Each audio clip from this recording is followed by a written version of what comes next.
ያኔ የቆዳ ቀለም መደብ ተበጅቶለት ማንነት ደረጃ ወጥቶለት መላው የጥቁር ሕዝብ በነጭ አፋኝ ሳቤ ሲማቀቅ ቆይቷል። ሰብአዊነት ደመና ጋርዶት ዘልቋል።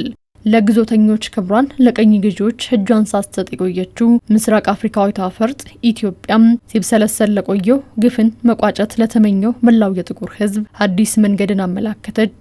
ያን ይቻላል መንገድ ያኔም ነው በነጭ ብርክክ ስር የቆየው ጥቁር ሕዝብ ነጻነቱን ሽቶም ክብሩን ብሎ ትግሉን የጀመረው። ያ የጥቁር ሕዝብን ካንቀላፋበት የቅዠት እንቅልፍ የቀሰቀሰው የአድዋ መንፈስም ፓን አፍሪካኒዝም እንዲወለድ፣ እኩልነት እንዲያብብ፣ አፍሪካዊነት እንዲጎመራም አቅጣጫን ጠቁሟል።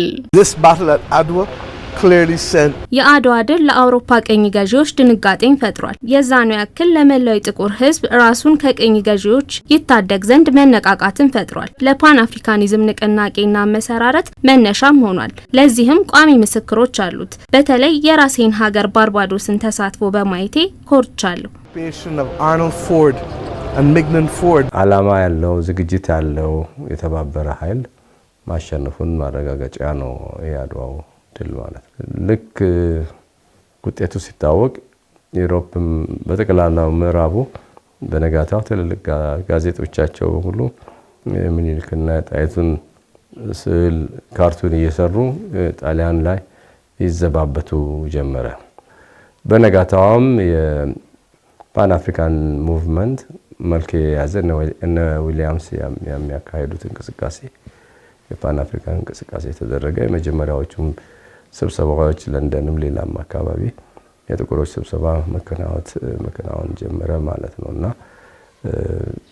ከባሪያ ቁስላቸው ማገገሚያ ተስፋ የሚሰጥ አፍሪካን አሜሪካኖችም ቢሆኑ ካሪቢያኖችም ሌላ አካባቢ ያሉት ህዝቦች ህንዶችም ሳይቀሩ መጨረሻ ላይ እነ ጋንዲም የአድዋን ውጤት የተገነዘቡበት ሁኔታ ነው የምንገነዘበው። አድዋ ለኢትዮጵያውያን የድል አርማ፣ ለመላው የጥቁር ሕዝብ የነጻነት ደውል ነው። ለዚህም ነው ያቺ የጥቁር ሕዝቦችን እሳቤም በይቻላል መንገድ የቀረጸች ሀገረ ኢትዮጵያም የክብር መለያ የሰንደቅ ዓላማ ቀለማት በተለያዩ አፍሪካውያን ሰንደቅ ዓላማ ላይ የሚስተዋሉት። የፖለቲካ ነጻነት ካገኘን በኋላ አፍሪካ ውስጥ ብዙዎቻችን ምሳሌ ያደረግነው የኢትዮጵያን ቀለማት ነውና በተለይ በምዕራብ አፍሪካ ብዙ የሀገር ምልክት ሰንደቅ ዓላማ የሶስቱ ቀለም ውጤቶች ናቸው።